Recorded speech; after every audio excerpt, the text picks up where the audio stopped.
शाम का वक्त था। बारिश की हल्की फुहारें अब थम चुकी थीं, मगर हवाओं में अब भी नमी थी। घर के अंदर की रौनक कुछ अलग ही थी, एक सुकून भरा सन्नाटा। दीवार पर लगी घड़ी ने ठीक 7 बजाए थे जब वह कमरे के दरवाजे की ओट से उसे देख रहा था। वो, यानी उसकी भाभी, अपने बाल सुखा रही थी। खुले बाल, हल्की भीगी साड़ी और चेहरे पर कुछ ऐसी मासूमियत कि कोई भी देखे तो पल भर को ठहर जाए। रजा की नजरें बार बार झुकतीं और फिर उसी ओर चली जातीं, जैसे कोई खिंचाव था जिसे वह रोक नहीं पा रहा था। भाभी ने अचानक उसकी ओर देखा। उनकी आंखों में न शरारत थी, न डांट, बस एक गहरा सा सवाल था। तुम कब तक देखोगे? रजा का दिल जोर जोर से धड़कने लगा। उसने हिम्मत करके कहा, भाभी, आप जब बाल खोलती हैं तो लगता है जैसे कोई कहानी खुल रही हो। भाभी मुस्कुराई, लेकिन उस मुस्कान में कुछ ऐसा था जो रजा को और बेचैन कर गया। कहानियां तो जब पूरी हों तब समझ आती हैं रजा। वो पल, वो नजदीकियां, वो बातें, ये सब धीरे धीरे एक ऐसे अफसाने में बदलने लगे थे जहां हर लफ्ज, हर खामोशी एक जज्बात को बयां कर रही थी। उसी शाम भाभी ने पहली बार उसे छुआ, बहुत हल्के से, जैसे कोई आंधी बिना आवाज के किसी पत्ते को छू जाए। और रज्जा, वो तो जैसे उसी पल का इंतजार कर रहा था। कमरे की लाइट धीमी थी, खिड़की से आती चांदनी उनके चेहरों को रोशन कर रही थी। भाभी की आंखों में अब झिझक नहीं थी, बस एक गहरा एहसास था। रजा, उन्होंने धीमे से पुकारा, तुम समझते हो ना, ये जो हो रहा है वो गलत नहीं, ये बस अधूरा था और अब पूरा हो रहा है। उस रात के बाद जैसे हर चीज बदल गई थी। घर के हर कोने में एक अजीब सी खामोशी थी, लेकिन इस खामोशी में अब एक नमी थी, एक बेचैनी और एक इंतजार। रजा अब पहले जैसा नहीं रहा था। वो भाभी से नजरें मिलाने से डरता भी था और तरसता भी था। भाभी भी अब कुछ ज्यादा ही संजीदा नजर आती थीं। उनका हर लिबास, हर अदा, हर मुस्कान जैसे रजा के लिए ही हो। एक रोज दोपहर को जब सब सो रहे थे, रजा किचन में पानी लेने गया। भाभी वहां पहले से मौजूद थीं। उन्होंने एक सफेद सूती सलवार कमीज पहनी थी। हल्का सा पसीना माथे पर चमक रहा था और गर्दन की हद तक खुले बालों में से महक आती थी। भाभी ने बिना कुछ कहे उस पर एक लंबी नजर डाली। पानी चाहिए? हाँ, रजा ने गर्दन झुकाकर कहा। भाभी ने गिलास आगे बढ़ाया, लेकिन जब रजा ने लेने के लिए हाथ बढ़ाया तो उनकी उंगलियां आपस में छू गईं। बस एक हल्की सी छुअन, मगर उस छुअन में जितनी तासीर थी उतनी शायद किसी अल्फाज में नहीं। रजा, तुमने कभी किसी से मोहब्बत की है? हाँ, पर वो मोहब्बत कुछ समझ नहीं आई। अब अब तो मोहब्बत सांसों में है। भाभी ने नजरें झुका लीं, मगर उनके गालों की लाली ने सब कह दिया। उस दिन रजा ने पहली बार भाभी की तरफ कदम बढ़ाया। उसने उनके हाथ अपने हाथों में ले लिया। दोनों कुछ पल यूं ही खड़े रहे, बिना बोले, बस एक दूसरे को महसूस करते हुए। धीरे धीरे ये जज्बात अब आदत में बदल रहे थे। हर रोज की मुलाकातें, छुप छुप के देखना, बेवजह हंसना, बहाने बनाकर एक दूसरे के पास आना, ये सब अब उस रिश्ते की हकीकत बन चुके थे। हम जो कर रहे हैं वो अगर कोई देख ले तो कहेंगे मोहब्बत की है, चोरी नहीं की। और वाकई अब वो मोहब्बत चोरी की नहीं रही थी। वो दिन ब दिन गहराती जा रही थी।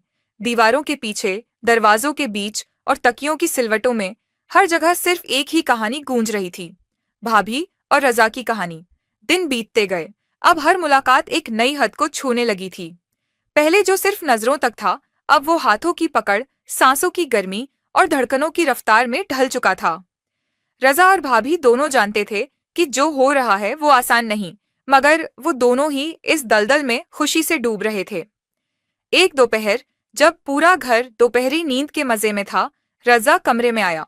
भाभी अलमारी के पास खड़ी कुछ कपड़े समेट रही थीं। उनका दुपट्टा जरा ढलका हुआ था और उनके चेहरे पर खफीफ सी मुस्कान थी। भाभी, उन्होंने पीछे मुड़कर देखा। रजा के हाथ में फूलों का एक छोटा सा गजरा था। मेरे लिए? उन्होंने हैरत से पूछा। नहीं, अपने लिए, क्योंकि आप अब सिर्फ भाभी नहीं हैं। भाभी कुछ देर चुप रहीं, फिर आहिस्ता से बोलीं, तुम जानते हो रजा, मैं हर दिन खुद को तुमसे दूर करने की कोशिश करती हूँ, मगर दिल है कि मानता ही नहीं। तो फिर दिल की क्यों ना सुने, दुनिया की क्यों सुने? रजा ने उनका हाथ थामा। कमरे में खुश्की थी, मगर उनके दरमियान की फैजा गर्म थी, जज्बात से, शिद्दत से। अब वो सिर्फ चुपके से मिलने वाले नहीं रहे थे। रजा और भाभी के दरमियान अब एक मुकम्मल रिश्ता बन चुका था। ऐसा रिश्ता जिसे दुनिया न पहचान सके, मगर दिलों ने अपना लिया था। एक शाम जब बारिश हल्की हल्की हो रही थी, घर के सब लोग शादी में गए हुए थे। सिर्फ भाभी और रजा घर में थे। बिजली की रोशनी, हल्की हवा और बारिश की बूंदें, हर चीज जैसे किसी कहानी का सीन हो। भाभी बालकनी में खड़ी थीं, हल्की सी गीली सलवार कमीज में। उनकी झुकी पलकों के पीछे एक गहरा एहसास छुपा था। रजा उनके पास आया। तुम्हें ठंड लग जाएगी भाभी। अब ठंड से डर नहीं लगता रजा, अब तो किसी और से लगता है। रजा ने उनके पीछे से दुपट्टा उनके कंधों पर रखा और धीरे से उनके बालों को हटाया। मैं हमेशा तुम्हारे साथ हूं। क्या वाकई? हाँ, अब कोई फासला नहीं बचा। और उस बारिश की रात उनके दरमियान हर फासला टूट गया। वो पहली बार एक दूसरे के इतने करीब हुए जितना कोई रिश्ता इजाजत नहीं देता, मगर मोहब्बत ने उन्हें इजाजत दे दी थी। वो रात उनकी मोहब्बत की गवाही थी। जिस पल उनके लब एक हुए, जिस वक़्त उनकी सांसें एक दूसरे में समा गईं, उस वक्त ये दुनिया पीछे रह गई थी। अब न रिश्ता भाभी देवर का था, न कोई रिश्ता गलत था। अब सिर्फ एहसास था, जिस पर कोई नाम नहीं था, मगर वजूद पूरा था। बारिश की वो रात बीत चुकी थी, मगर उसकी नमी अब भी उनके वजूद में ताज़ा थी। सुबह की पहली किरण खिड़की से अंदर आई तो रजा की आंख खुली। भाभी अब भी पास थीं, करवट लिए। उनकी आंखें बंद थीं, लेकिन उनकी सांसों की रफ्तार बता रही थी कि वो सोई नहीं थीं। रजा ने धीमे से पूछा, भाभी, तुम ठीक हो? भाभी ने आंखें खोलीं। उनमें न तो पछतावा था, न शर्म, सिर्फ एक गहरी सोच थी। उन्होंने जवाब दिया, पता नहीं रजा, दिल तो अब भी सुकून में है, मगर दिमाग डरता है। हमने कुछ गलत नहीं किया भाभी, मोहब्बत कोई जुर्म तो नहीं। नहीं रजा, मोहब्बत जुर्म नहीं, लेकिन हमारा रिश्ता, हमारी पहचान, हमारी जिम्मेदारियां, ये सब कुछ है जो अब उलझ चुका है। वो पल भारी था। कमरे की खामोशी में सिर्फ दिल की धड़कनों की आवाज थी। भाभी उठी, दुपट्टा ओढ़ा और आईने के सामने जा खड़ी हुई। बाल सुलझाए, आंखों में काजल लगाया, जैसे हर रोज करती थीं। मगर आज उनके चेहरे की रौनक कुछ और थी। एक अजीब सी चमक थी जो रजा से छुपी नहीं रही। रजा ने पीछे से आकर उनका हाथ थामा। मैं चाहता हूं हम हमेशा ऐसे ही रहें, डर के बिना, दुनिया के शोर के बिना। भाभी ने आईने में अपनी और रजा की तस्वीर को एक साथ देखा, फिर बोली, चाहना और निभाना दो अलग बातें हैं रजा। मोहब्बत तो हमने कर ली, अब उसे निभाना है। वो जानती थीं कि अब कुछ भी पहले जैसा नहीं रहेगा, न वो, न रजा और न ही वो घर जहां ये रिश्ता छुपा था। मगर अब इस मोहब्बत को एक मंजिल की तरफ बढ़ाना था, या फिर उसे वहीं रोक देना था जहां सब कुछ अब तक सिर्फ एहसासों तक था। सुबह के बाद का सुकून जल्द ही टूटने लगा था। घर का माहौल पहले जैसा न रहा। जैसे ही सब लोग वापस लौटे, हर किसी की नजरों में एक अजीब सी घूरती हुई चमक थी। रजा और भाभी की छुपी हुई कुर्बत अब छुप नहीं पा रही थी। रात के खाने के दौरान रजा की मां ने एक बार फिर भाभी की तरफ गौर से देखा। उनके चेहरे पर कुछ कहने की तीव्रता थी, मगर अल्फाज रुक गए। भाभी ने दिल में महसूस किया कि अब छुपाना मुश्किल है। वो जानती थीं कि घर में बहुत से सवाल उठेंगे और उनके पास उनका कोई आसान जवाब नहीं था। रजा ने हौसला बढ़ाते हुए कहा, अम्मा, सब ठीक है, हम सब एक परिवार हैं और हमें एक दूसरे का इज्जत करना चाहिए। लेकिन रजा की बातों का असर कम था। घर के बाकी लोगों के दिलों में उलझन और शक की छांव छाई हुई थी। रात को जब सब सो गए, रजा और भाभी के बीच एक खामोशी सी छाई रही। दोनों जानते थे कि ये रिश्ता अब मोम जैसा नाजुक हो चुका है, या तो ये पिघल जाएगा या फिर टूट जाएगा। अगले दिन सुबह होते ही घर में खामोशी टूट गई। रजा की मां ने अपनी चिंता जाहिर करते हुए सबके सामने एक मुद्दा उठाया। हमारे घर की इज्जत सबसे ज्यादा महत्वपूर्ण है, उन्होंने कहा। इस तरह के रिश्ते हमारे लिए खतरा हो सकते हैं। रजा की बहनें भी इस बात से असहमत नहीं थीं। उनके चेहरे पर नाराजगी और दुहक के निशान साफ दिखाई दे रहे थे। भाभी ने चुपचाप सबकी बातें सुनी। दिल भारी था, लेकिन उन्होंने कुछ कहा नहीं।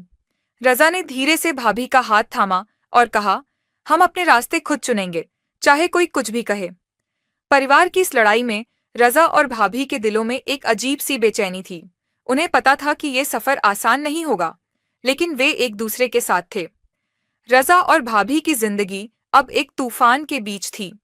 घर के भीतर बढ़ता दबाव, रिश्तों की टोह लेने वाली निगाहें और उन लोगों की बातें जो उन्हें पहचान नहीं पा रहे थे, ये सब कुछ उनके दिलों पर भारी पड़ रहा था। रजा की माँ की नाराजगी को शायद कोई समझ न सके, मगर वो अपने परिवार की इज्जत बचाने के लिए कड़वी सच्चाइयां सामने रख रही थीं। हर रोज उनकी आवाज में तीखापन बढ़ता जा रहा था। ये रिश्ता गलत है और तुम्हें इसका खामियाजा भुगतना पड़ेगा, वो बार बार कहती। भाभी, जो अब तक चुप रहकर सब कुछ सहती आई थीं, एक दिन रो पड़ीं। रजा ने उन्हें शांत करने की कोशिश की, मगर वो देख रहे थे कि उनके अपने जज्बात भी अब टूटने लगे हैं। मैं प्यार करती हूँ रजा, लेकिन इस प्यार ने मुझे अकेला कर दिया है, भाभी ने कहा। रजा भी परेशान था। उसकी सोचों में उलझन थी, परिवार की उम्मीदें और अपनी मोहब्बत के बीच फंसा हुआ। लेकिन एक बात साफ थी कि वो भाभी को नहीं छोड़ सकता।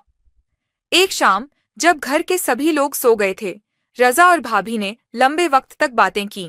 उन्होंने अपने डर, अपने सपने और अपने भविष्य की योजनाओं पर खुलकर चर्चा की। भाभी ने कहा, हमारा रिश्ता अब सिर्फ छुपाने जैसा नहीं रह सकता। हमें अपने फैसले खुद लेने होंगे, चाहे कुछ भी हो जाए। रजा ने हिम्मत बढ़ाते हुए जवाब दिया, मैं तुम्हारे साथ हूँ, हम साथ होंगे, चाहे दुनिया कुछ भी कहे। उनकी ये बात एक नए सफर की शुरुआत थी। एक सफर जिसमें न केवल मोहब्बत बल्कि जज्बातों की लड़ाई भी शामिल थी। समय जैसे जैसे बीतता गया, रजा और भाभी की मोहब्बत में मजबूती आई। परिवार की नकारात्मकता और विरोध के बावजूद उनकी दिलों की आवाज ने उन्हें कभी अकेला नहीं छोड़ा। रजा ने अपने घरवालों से साफ कह दिया, मैं अपनी जिंदगी अपनी मर्जी से जीऊंगा। भाभी मेरी जिंदगी का अहम हिस्सा है और मैं उन्हें कभी अकेला नहीं छोड़ूंगा।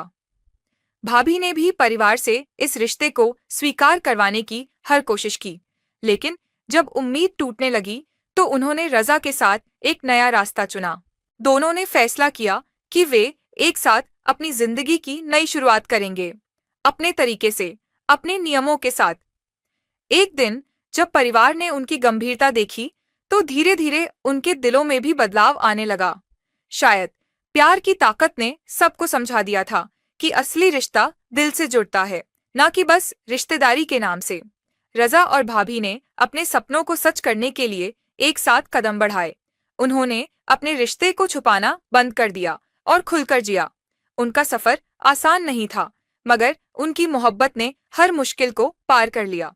यह कहानी यही सिखाती है कि सच्चा प्यार, चाहे कितना भी मुश्किल क्यों ना हो, हिम्मत और समझदारी से जीता जा सकता है।